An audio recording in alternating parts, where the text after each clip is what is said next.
देखिए, आप कई क्षेत्रों का भ्रमण किए लेकिन कहीं ना कहीं आप फ्रंट में नहीं आए, यानी कि लोकसभा चुनाव में आपने किस्मत नहीं आजमाई। तो क्या विधानसभा चुनाव में मोतीलाल महतो अपनी किस्मत आजमाएंगे, और अगर आजमाएंगे तो कहां से?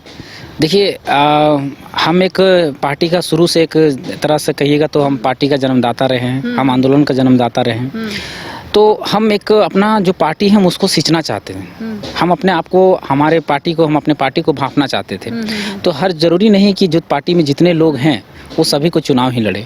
कोई कोई होते हैं कि बैकडोर से भी होते हैं, कुछ कुछ सपोर्टर्स होते हैं, कुछ कुछ रणनीतिकार होते हैं। तो उनमें से मैं चाहता था कि लोकसभा का चुनाव बहुत बड़ा दायरा होता है, एक लोकसभा में 6 विधानसभा आते हैं, और अगर हमारे पास संसाधन कम थी, हमारे पास लोग कम थे, तो अगर सब जगह से हम लोग चुनाव लड़ते तो शायद हमारा ताकत जो है वो बढ़ जाता। तो हम लोग एक फोकस रखे थे कि हम लोग जो 4-5 सीटें 7 सीटें में जो कैंडिडेट उतारेंगे उन्हीं पे हमारा पूरा फोकस रहे, उसको निकालने का ज़्यादा से ज़्यादा प्रयास रहे। और ज़्यादा लोकसभा का हम लोग प्रयास था कि हम लोग ग्रेडियंट निकले, ताकि हम लोग को एक बैकबोन बन सके और हमारी लड़ाई जो है आगे निरंतर जारी रहे। देखिए, लोकसभा का जब चुनाव चल रहा था, कई विधानसभा क्षेत्र में भी आप गए होंगे, वहां पर लोगों की ओर से क्या रिस्पांस मिल रहा था? देखिए, लगभग गिरिडीह लोकसभा के लगभग 6 विधानसभा हैं, 6 विधानसभा में हम गए थे, तो भारी व्यापक मात्रा में हम लोग को जन समर्थन मिल रहा था। जैसे आप उसका अंदाज़ा आप वोटिंग परसेंटेज से भी लगा सकते हैं।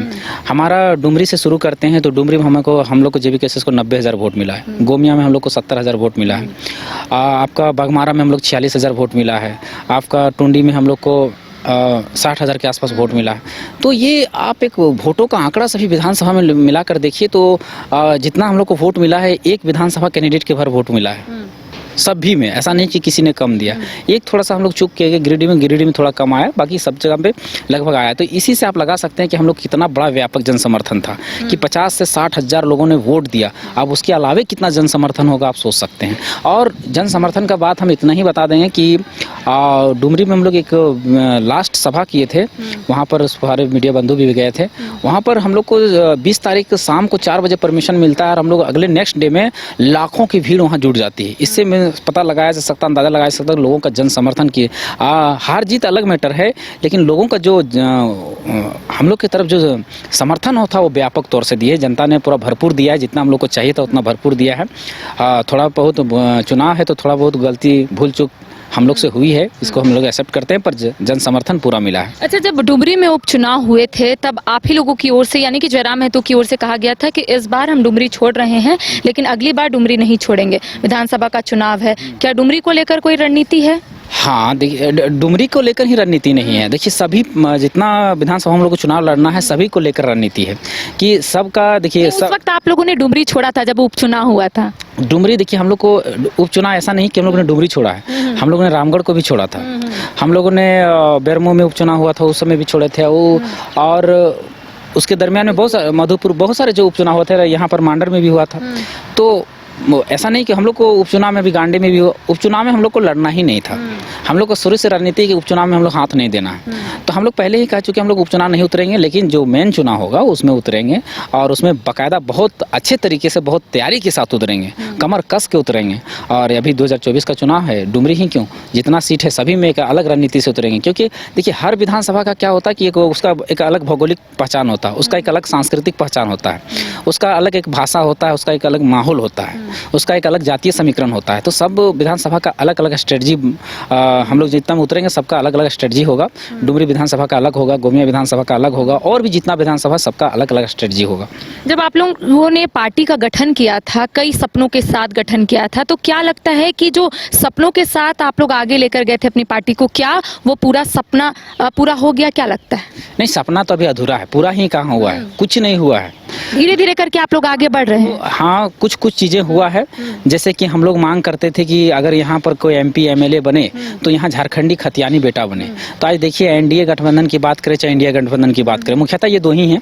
तो इन दोनों की बात करें तो दोनों ने जो अपने कैंडिडेट का चुनाव किया, पहले ये लोग ज़्यादातर बाहर के लोगों का चुनाव करते थे। हमें बाहर लोगों से परहेज नहीं, लेकिन जो वरीयता है वो पहले यहाँ के लोगों को मिलना चाहिए, मेरा कहना ये है। तो ये दोनों पार्टियों ने वरीयता, आज गठबंधन, दोनों गठबंधन ने वरीयता यहाँ के स्थानीय को दिया, खतियानी बेटों को दिया। ये बहुत बड़ी जीत है। थे। राज्यसभा के चुनाव में क्या होता था कि राज्यसभा में भी बाहर के लोग आके यहाँ के राज्यसभा के टिकट ले जाते थे, लेकिन देखिएगा इस बार के राज्यसभा का जो चुनाव हुआ इसमें खतियानी बेटा का हुआ। तो ये हमारा धीरे धीरे बदलाव है, धीरे धीरे हमारी उम्मीद जगी है, और उम्मीद जगने के कारण क्या होगा, पार्टियां डर भी रही हैं और टिकट भी दे रही है। देखिएगा हम बता रहे हैं आपको, जो विधानसभा का जो चुनाव होगा, विधानसभा के चुनाव में बहुत बड़ा फैक्टर ये देखने को मिलेगा कि हम लोग तो जो देना है देंगे ही, लेकिन इंडिया गठबंधन और एनडीए गठबंधन भी जो टिकट देगी वो यहाँ के स्थानीय और खतियानी बेटा को ही देने का, बेटा बेटी को देने का काम करेगी। अच्छा, आप लोगों के पार्टी के साथ युवाओं की लंबी फौज है, लगातार युवाओं का यही कहना होता है कि जेबी के एसएस पार्टी से हमें काफी उम्मीद है, क्योंकि उन लोग आंदोलन किए, हम लोगों को हक और अधिकार दिलाए। आगे युवाओं की लड़ाई किस तरीके से लड़नी है?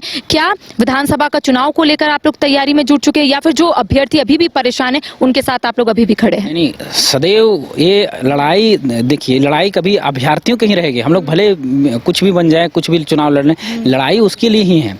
देखिए आज हम लोग लोकसभा में क्यों जाना चाह रहे थे? लोकसभा में इसीलिए जा रहे थे कि हमारा जितना सीजीएल का पेपर लीक हो या जितना तमाम तरह के पेपर लीक हो, भ्रष्टाचार हो रहा है, एग्जाम नहीं हो रहा है, एग्जाम कंडक्ट नहीं हो रहा है, नीतियां फेयर नहीं है, तो इन सब मुद्दों को जाकर हम लोग लोकसभा में उठा सके, इन मुद्दों को वहां रख सके, इसलिए हम लोग लड़ने जा रहे थे। और कल दिन अगर विधानसभा में चुन के भी जाते हैं तो यही इन्हीं मुद्दों को हम लोग ले जाकर वहां उठाएंगे। और जब तक ये चीज़ें पूरी तरह से फेयर नहीं होंगी, चाहे चुनाव ये एग्जाम को कंडक्ट कराने की बात हो, चाहे एग्जाम को सही तरीके से लेने की बात हो, चाहे फिर पेपर लीक करने की बात हो, सभी बातों को वहां जाके रखेंगे। जो सदन है, सदन के पटल में रखेंगे, इसीलिए हम लोग वहां जाना चाह रहे हैं।